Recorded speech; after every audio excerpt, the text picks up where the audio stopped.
तो आज हम डिस्कस करेंगे फ़ोटोशॉप का नेक्स्ट पार्ट 3। और इस वीडियो में हम डिस्कस करेंगे फ़ोटोशॉप का तीसरा मेनू, इमेज मेनू में कौन कौन से ऑप्शंस मिलते हैं, उन सारे ऑप्शंस को आप इमेज में कैसे इस्तेमाल करेंगे, ये सारी चीज़ों को हम डिस्कस करेंगे इस वीडियो में। तो स्वागत है आपका हमारे इस चैनल में, नाइस टेक एजुकेशन में। और इस तरह के बहुत सारे टिप्स एंड ट्रिक्स आपको हमारे चैनल्स में मिलती रहेगी। प्लीज़ चैनल को सब्सक्राइब करके रखिएगा अगर आपको कंप्यूटर में कुछ सीखना है तो चलिए आगे बढ़ते हैं। हम देखते हैं इमेज मेनू में कौन कौन से ऑप्शंस हमारे लिए काम के हैं और इमेज मेनू का एक्चुअल में इस्तेमाल करते क्यों। तो मैं आपको ये भी डिस्कस कर दूं कि इमेज मेनू का एक्चुअल में हम इस्तेमाल करते हैं इमेज में करेक्शन के लिए ज़्यादातर। मतलब इमेज में कलर कॉम्बिनेशंस में काम करना है, कलर करेक्शन करना है, और भी बहुत सारे अच्छे अच्छे इंटरैक्टिव और बेहतरीन टूल्स इसके अंदर आपको मिलेंगे जिसकी मदद से आप अपनी इमेज को बेहतरीन बना सकते हैं। इमेज मेनू फ़ोटोशॉप में बहुत इम्पॉर्टेंट है और ये बहुत ज़्यादा ज़रूरी है अगर आप फ़ोटोशॉप को अच्छे से समझना और सीखना चाहते हैं। चलिए कंप्यूटर स्क्रीन पर चलते हैं और देखते हैं इमेज मेनू का इस्तेमाल हम कंप्यूटर में अपनी इमेज को अच्छा करने के लिए कैसे करेंगे। तो दोस्तों ये पहुंच गए हम कंप्यूटर स्क्रीन पर और चलिए देखते हैं फ़ोटोशॉप में इमेज मेनू का यूज़। तो ये फ़ोटोशॉप खोल लिया मैंने, ये है इमेज मेनू के सारे ऑप्शन हिडन दिख रहे हैं। रीज़न है यहाँ पे कोई भी फाइल नहीं खुली हुई। सबसे पहले मुझे कोई फ़ाइल खोलनी पड़ेगी, तो फाइल में चलते हैं, ओपन रिसेंट, कोई भी फाइल खोल लेते हैं। मान लीजिए ये एक फ़ोटो खुल गया। अब ये जब ये फ़ोटो खुला हुआ है तब यहाँ पे इमेज मेनू काम करेगा। अब इमेज मेनू में इमेज मोड, एडजस्टमेंट, बहुत सारी चीज़ें यहाँ दिखाई दे रही हैं। तो चलिए इसको हम डिस्कस करते हैं। इसको डिस्कस करने के लिए पहले अपन कोई वॉलपेपर या कोई फ़ोटो ले आते हैं। तो कोई दूसरा फ़ोटो मैं ले लेता हूँ। फ़ोटो लाने का तरीका, फाइल में जाइए, ओपन में जाइए और फ़ोटोज़ यहाँ पे ढूंढ लीजिए, या फिर कंप्यूटर खोल लीजिए। आप कंप्यूटर के अंदर वॉलपेपर वगैरह कलेक्ट करिए, ढूंढिए कौन सा वॉलपेपर आपको चाहिए है। सपोज़ मैंने ये ले लिया, मान लीजिए एक फ़ोटो ये खींच के मैंने यहाँ ले आया। ये फ़ोटो मेरे सामने आ चुकी है। अब इमेज मेनू में चलते हैं, मोड में चलते हैं। मोड में आपको क्या क्या चीज़ें देखने को मिलेंगी। एक तो है ग्रे स्केल।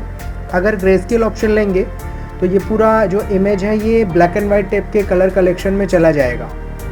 इसके बाद RGB जो कलर मोड होता है ये बेस्ट मोड होता है काम करने के लिए, ध्यान रखिएगा। RGB CMY के मोड यूज़ किया जाता है जब कभी आप प्रिंटिंग पर्पस से काम करते हैं, जैसे फ्लैक्स है, बैनर छपना है, कार्ड्स वगैरह छपना है।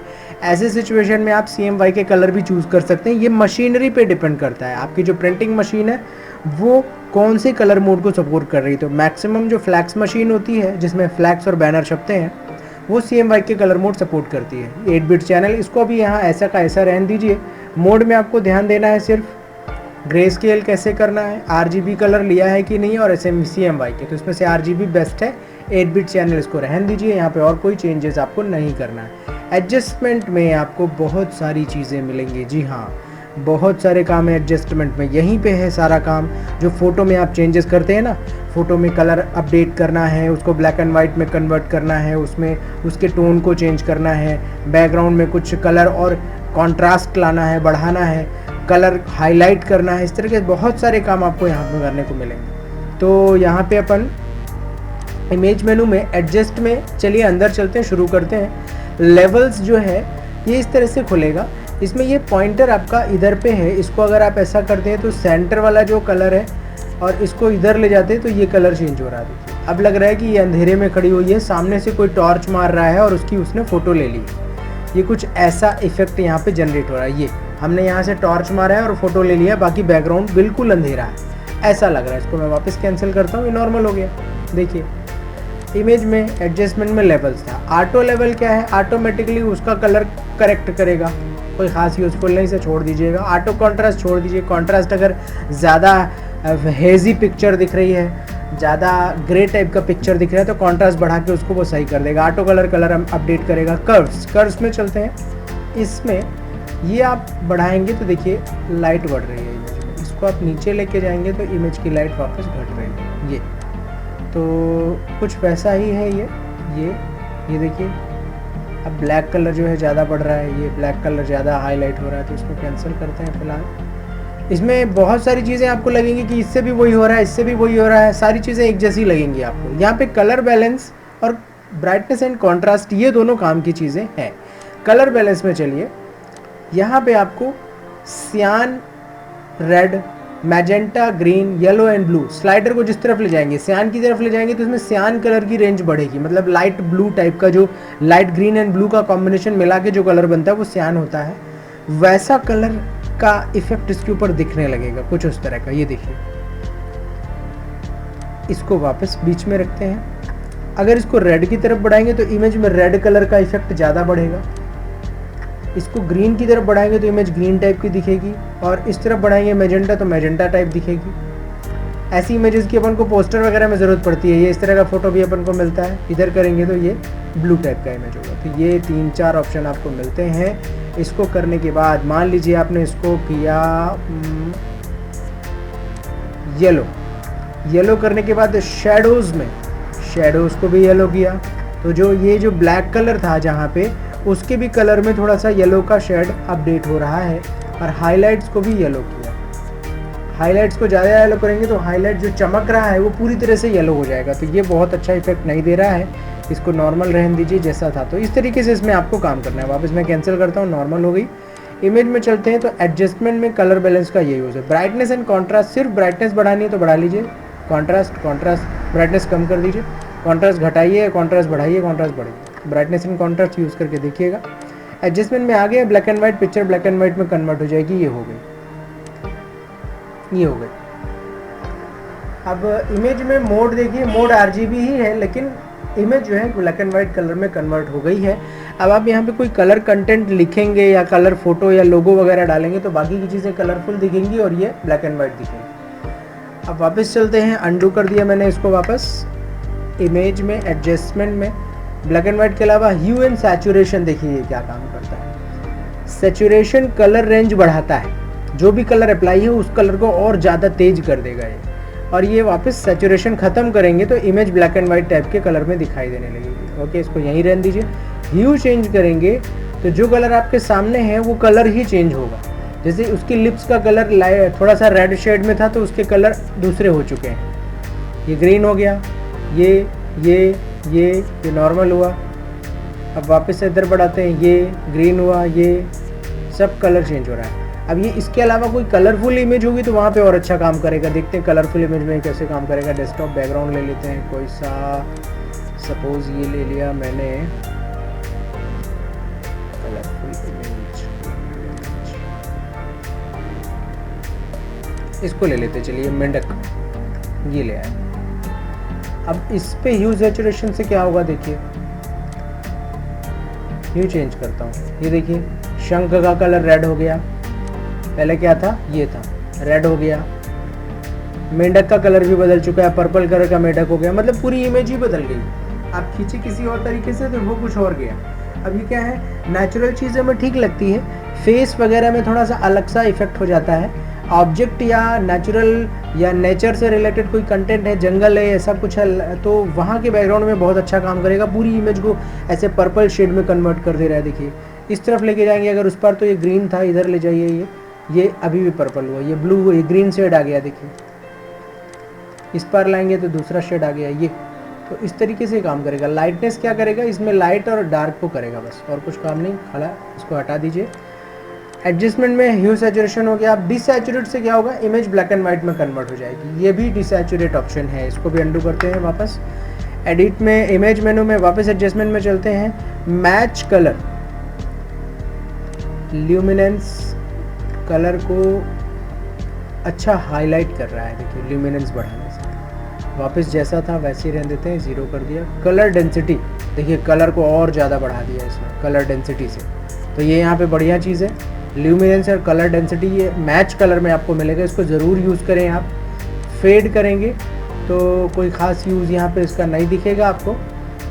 ओके, तो इसको अब हटाते हैं, कैंसिल कर दिया मैंने। इमेज में फिर चलते हैं, एडजस्टमेंट में चलते हैं। मैच कलर ये ज़रूर यूज़ करें। रिप्लेस कलर से क्या होता है देखते हैं। मैंने यहाँ पे उठाया ये ग्रीन कलर। अब ग्रीन को अपन यहाँ से ह्यू से बदलते हैं, सिर्फ ग्रीन कलर बदल रहा है। देखिए जहाँ जहाँ ग्रीन है उसी का कलर चेंज हो रहा है। अब जैसे आपने शर्ट पहनी ब्लू कलर की, तो ब्लू कलर आप यहाँ पे चले जा करके उठा लीजिए रिप्लेस कलर में, और इधर ह्यू में जा करके उसका कलर आप बदल दीजिए। तो इससे क्या होगा, आपकी उस शर्ट का कलर बस बदल जाएगा, बाकी के कॉस्ट्यूम और सारा बैकग्राउंड वैसे का वैसा रहेगा। तो यहाँ पे ये इस तरीके से काम करेगा। कैंसिल कर दिया, वापस नॉर्मल हो गया। इमेज एडजस्टमेंट रिप्लेस हुआ। सेलेक्टिव कलर सेलेक्ट करने के लिए ये कोई खास यूज़फुल नहीं, से आप छोड़ सकते हैं। एडजस्टमेंट में वापस चलते हैं। चैनल मिक्सर देखिए क्या काम करता है। ग्रीन की रेंज बढ़ाएंगे तो ग्रीन इस तरीके से ग्रीन हो रहा है, ऑरेंज कर दिया इसने पिक्चर को, ये ग्रीन मैंने कम कर दिया। देखिए वापस इसको 0 में ले आते हैं, रेड इधर करते हैं तो कैसी हो जाती है इमेज। देखिए ये कभी कभी ऐसी पिक्चर अपन को बनानी पड़ती है, कोई पोस्टर, फिल्म का पोस्टर वगैरह आपने देखा होगा, तो वो पोस्टर ऐसा होता है कई बार कि वो एक ही कलर का दिखता है, मतलब सारे कंटेंट ऑब्जेक्ट सब ग्रीन ग्रीन में दिख रहे होते हैं, सारे ऑब्जेक्ट्स रेड रेड में दिख रहा है, रेड शेड में दिख रहा है, ऐसा होता है कई बार। तो यहाँ पे वो चीज़ काम में आएगी आपकी चैनल मिक्सर। कैंसिल कर दिया मैंने वापस। इमेज में फिर चलते हैं, एडजस्टमेंट में चलते हैं। ग्रेडियंट मैप, इस तरह का ग्रेडियंट अप्लाई हो रहा है। अगर ये ग्रेडियंट लोगे तो ये देखिए, ये ग्रेडियंट में ऐसा हो जाएगा, इस ग्रेडियंट में ऐसा हो जाएगा, इस ग्रेडियंट में ऐसा हो जाएगा, इस ग्रेडियंट में ऐसा हो जाएगा, इस ग्रेडियंट में ऐसा हो जाएगा। तो ये सारे ग्रेडियंट है, कोई ख़ास यूज़ के लायक नहीं है, इसे हटा सकते हैं आप, बहुत इंपॉर्टेंट नहीं है। इमेज में फिर चलते हैं, एडजस्टमेंट में चलते हैं। फ़ोटो फिल्टर, फ़ोटो फिल्टर क्या करेगा, देखिए वार्मिंग फ़िल्टर। वार्मिंग फ़िल्टर मतलब फ़ोटो को थोड़ा सा पीले शेड में कन्वर्ट करेगा ये। तो ये इसको यहाँ पे यूज़ करके देखते हैं इससे क्या होता है। एडजस्टमेंट में चलते हैं, फ़ोटो फिल्टर में चलते हैं और प्रीव्यू ऑप्शन अप्लाई है। देखिए यहाँ पे ये देखिए ये कलर इसके ऊपर अप्लाई हो रहा है पीला सा, जिससे ऑब्जेक्ट थोड़ा सा येलो शेड में ज़्यादा कन्वर्ट हो रहा है। डेंसिटी कम करते हैं वापस, ये नॉर्मल हुआ, ये 0 हो गया। ये तो ये इस तरह का कलर अप्लाई कर रहा है। अगर आप इसी को ग्रीन ले लेंगे तो ग्रीन शेड में कन्वर्ट हो जाएगा, ये देखिए। ओके, तो ये है यहाँ पे इमेज मेनू में फोटो फिल्टर का। शैडो एंड हाईलाइट से क्या होगा देखिए, अमाउंट, ब्राइटनेस बढ़ रही है, हाईलाइट्स घट रहे हैं। देखिए हाईलाइट्स जो था फेस का एरिया वो घट गया वापस से। टोनल विड्थ, तो ये सारी चीज़ें इसको यूज़ करके आराम से एक इमेज खोल लीजिएगा आप, और ये सारे स्लाइडर्स को अप डाउन करके लेवल चेंज करके देखिएगा इससे हो क्या रहा है। तो उससे और भी बहुत सारी चीज़ें निकल के आएंगी, क्योंकि जिस पॉइंट ऑफ व्यू से मैं देख रहा हूँ उस टूल को या फिल्टर को, हो सकता है आपके पास दिमाग में और सारी चीज़ें और उसको आप और नए तरीके से यूज़ कर सकें। इसलिए मैं कह रहा हूँ कि कोई भी 2-3 तरह की फ़ोटो खोलिए और इन सारे ऑप्शंस को अप्लाई कर करके यूज़ करके देखिए, तब आपको ये समझ में आएगा कि ये मेरे लिए कैसे काम का हो सकता है। एक्सपोजर कोई ख़ास यूज़फुल नहीं है, इसको छोड़ सकते हैं आप। इमेज में फिर चलते हैं, एडजस्टमेंट में इन्वर्ट, इसका जस्ट अपोजिट हो जाएगा, जैसे नेगेटिव में होता है अपोजिट कलर, ये इन्वर्ट करेगा। अंडू, इमेज मेनू अगेन, एडजस्टमेंट, अब आते हैं अपन इक्वलाइज, कोई खास यूज़फुल नहीं है। इमेज मेनू, एडजस्टमेंट, अब आते हैं अपन थ्रेशोल्ड, ये भी खास यूज़फुल नहीं है, पूरा ब्लैक एंड वाइट में कन्वर्ट कर दिया इसने। फिर एडजस्टमेंट में आते हैं, पोस्टराइज, पोस्टर जैसा, जैसे वाटर कलर से पोस्टर अपन बनाते हैं वैसा दिखने लगा है। ओके, एडजस्टमेंट फिर से। अब वेरिएशंस में आते हैं, ये है वेरिएशन, ये कुछ हद तक काम का है। अब इसमें यहाँ पे देखेंगे, अब ये ओरिजिनल है, ये करंट पिक है, ये मोर ग्रीन, मोर येलो, मोर सियान, करंट पिक, मोर रेड, मोर मैजेंटा, मोर ब्लू। यहाँ पे लाइटर ऑप्शन है, यहाँ पे डार्कर ऑप्शन है, ये करंट पिक है। अब क्या करते हैं अपन, मान लीजिए मैंने येलो में टिक किया, ये येलो टिक किया, ये वाला अपना फोटो देखते जाइएगा, इससे इसका कलर चेंज होता जा रहा है। मैंने येलो को क्लिक किया, येलो शेड इसमें बढ़ा दिया इसमें। अब अगर मैं ओके कर देता हूँ तो यहाँ अप्लाई होके आ जाए। इसको फिर से रिसेट कैसे करेंगे, कैंसिल करना पड़ेगा इसको। फिर से अपन को इमेज में चलना है, एडजस्टमेंट में चलना है, वेरिएशन में चलना है। मान लीजिए रेड को मैं अप्लाई करता हूँ, ये रेडिश हो गई इमेज देखिए, और इमेज को लाइट बढ़ाता हूँ, ये लाइट बढ़ गई। अब इसको मैं लोड करूँगा तो ये यहाँ पे कैंसिल कर दीजिए। ये सियान अगर करेंगे, ब्लू करेंगे तो इस तरीके की इमेज या कलर यहाँ पे चेंज होता जाएगा। ओके करेंगे तो यहाँ पे ये अप्लाई भी हो गया। अंडू वापस। तो इमेज मेनू में, एडजस्टमेंट में इतनी सारी चीज़ें हैं। कलर करेक्शन के मैक्सिमम ऑप्शंस आपको यहीं पे मिलेंगे, किसमें, इमेज में, एडजस्टमेंट के अंदर। अब आते हैं डुप्लीकेट। डुप्लीकेट से क्या होगा, एक और नया फाइल उसी के ऊपर खुल जाएगा। ये डुप्लीकेट 2 इमेजेस आ गई, यहाँ पे 2 बार खुल गई है। ओके, तो इसको मैं हटा देता हूँ। अब वापस चलते हैं, इमेज में डुप्लीकेट नहीं, अप्लाई इमेज ये भी खास यूज़फुल नहीं है, इसको छोड़ दीजिएगा। फिर वापस चलते हैं, कैलकुलेशंस, ये इसको ब्लैक एंड वाइट में कन्वर्ट करके कैलकुलेट करके देख रहा है, लेकिन यहाँ पे जो ब्लैक एंड वाइट हो रहा है ना वो थोड़ा सा अच्छा क्वालिटी वाला होता है, इसको ध्यान दीजिएगा, अपनी इमेज में ट्राई करके देखिएगा। इमेज साइज़ ये काम की चीज़ है दोस्तों। यहाँ पे ये पिक्सल, अगर आप फोटोशॉप समझते हैं या फोटोशॉप में पहले भी काम किए हैं तो पिक्सल को समझना बहुत ज़रूरी है। पिक्सल आपकी इमेज का एक एक डॉट से मिलकर के इमेजेस बनती है, और यहाँ से यहाँ तक में टोटल पिक्सल है इसके 700, और यहाँ से यहाँ तक में टोटल पिक्सल है इसके 630, मतलब एक एक डॉट से मिलकर के ये इमेजेस बनी है। तो पिक्सल, वर्टिकल और हॉरिजॉन्टल पिक्सल की संख्या 700 बाई 600 है। इंचेस में अगर आप इसको गिनेंगे तो 8 बाई 9 का ये साइज़ है। रेजोल्यूशन इसमें 72 दे रखा है। नॉर्मल छोटी इमेज जो आपको देखनी होती है वो 72 या 100 के आसपास होती है, जिसका फाइल साइज़ छोटा होता है। फाइल साइज़ छोटा होना मतलब 100 KB की फ़ाइल, 150 KB की फ़ाइल, 200 KB की फ़ाइल, बस इतना। इससे बड़ी इमेजेस जो होती हैं उसका ये रेजोल्यूशन बहुत ज़्यादा जाएगा। अगर ये कम है तो उसका ये रेजोल्यूशन ज़्यादा जाएगा, मतलब हाइट एंड विड्थ ज़्यादा होगी। अगर हाइट एंड विड्थ कम है, डायमेंशन कम है, तो फिर रेजोल्यूशन ज़्यादा होगा। जैसे मान लीजिए मैं इसका रेजोल्यूशन 200 कर देता हूँ, देखिए पिक्सल इसका बढ़ गया, 1750 पिक्सल बाई 1944 पिक्सल हो गया ऑटोमेटिकली। अब मैं इसको ओके करता हूँ, इमेज साइज़ बढ़ गई। जब आप रेजोल्यूशन बढ़ाएंगे तो इमेज की क्वालिटी और क्लियरिटी और ज़्यादा होगी। इसका स्पेशली ख्याल रखेंगे आप। ऐसा कैसे करते हैं आप, तो ये है आपका इमेज साइज़, ये इसको ध्यान देना है आपको। और वापस आते हैं, फिर से एक बार इमेज साइज़ देख लीजिए। इमेज साइज़ में आपको ये मिलता है कि स्केल स्टाइल और कॉन्स्टेंट प्रोपोर्शन, मतलब मैं इसको बढ़ाऊँ विड्थ को तो हाइट भी बढ़ जाए, ऐसा कुछ आप चाहते हैं तो ये ऑप्शन टिक करके रखिए। इससे क्या है, हाइट एंड विड्थ कनेक्टेड नहीं रहेगी, और टिक करके रखेंगे तो कनेक्टेड रहेगी। कभी कभी क्या होता है, इमेज की विड्थ बस बढ़ गई, हाइट नहीं बढ़ी, तो इमेज, अब कोई इंसान है तो वो मोटा दिखने लगा, या हाइट बस बढ़ गई और विड्थ नहीं बढ़ी तो वो पतला दिखने लगा। आपको चाहिए कि आप इमेज को दोनों डायमेंशन में, दोनों दिशाओं में बराबर से बढ़ाएं, ठीक है। तो ये इस तरीके से काम करेगा, ये कांस्टेंट प्रोपोर्शन।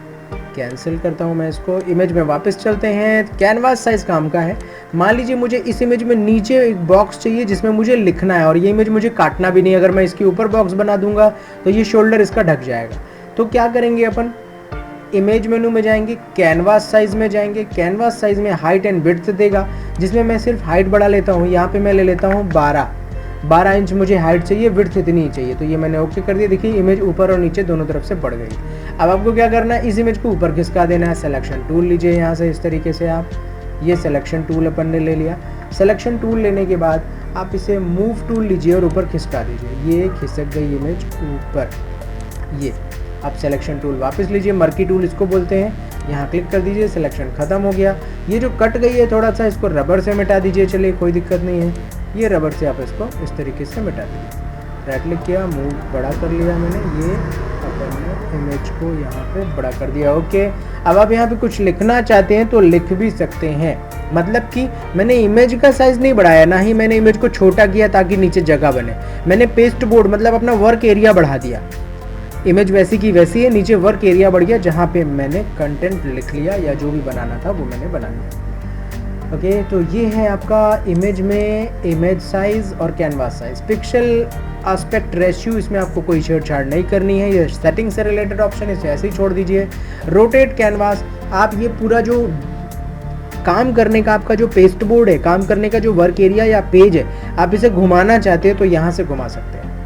90 डिग्री क्लॉकवाइज मतलब घड़ी की दिशा में, 90 डिग्री काउंटर क्लॉकवाइज मतलब उल्टी दिशा में। ये देखिए इधर घूम गया। अंडू करते हैं, वापस आ जाएगा। फिर इमेज मेनू में चलते हैं, यहाँ पे आगे आपको मिलेगा रोटेट हो गया। क्रॉप, इमेज को काटने के लिए इसका इस्तेमाल करते हैं अपन। तो पहले क्या करिए, यहाँ से आप ले लीजिए मूव टूल। अब चलते हैं इमेज मेनू में, क्रॉप शो नहीं कर रहा है, देखते हैं सेलेक्ट करने के बाद करेगा क्या। ये मैंने इतना सेलेक्ट किया मान लीजिए। अब इमेज में चलते हैं और क्रॉप आने लगा, देखिए ये काट दिया उसने उतना। ओके, अंडू कर लिया मैंने, वापस आ जाएगा अंडू करने से। फिर इमेज में चलते हैं ट्रिम। ट्रिम का कोई ख़ास यूज़ नहीं है यहाँ पे, इसको छोड़ दीजिएगा। वापस reveal all, variable, apply to drape, ये सब सारी चीज़ें काम की नहीं है। ये इतने जितने ऑप्शन मैंने आपके साथ डिस्कस किए, ये मोस्ट इंपॉर्टेंट आइटम्स हैं। अगर आप इमेज में करेक्शन करते हैं या आप फोटो स्टूडियो वर्क करते हैं तो ये सारी चीज़ें आपके लिए काम की हैं। तो देखा आप लोगों ने कैसे हम इमेज मेनू का इस्तेमाल अपनी इमेज को बेहतरीन करने के लिए कर सकते हैं। यहाँ पे तो मैंने सिर्फ आपको टूल्स बताए हैं, कौन कौन से टूल्स कैसे कैसे यूज़ किए जाएंगे। अब जब आप इमेज को लेके आओगे तो ज़रूरत के हिसाब से जब आप इन मेनूज़ और इन ऑप्शंस को इस्तेमाल करेंगे ना, तो ये और बेहतर आउटपुट देगा आपको। अभी तो सिर्फ मैंने एक ट्रायल बताया आपको कि इसका इसलिए उपयोग करते हैं। नेक्स्ट पार्ट में हम अगले मेनू के साथ फिर मिलेंगे, तब तक के लिए धन्यवाद।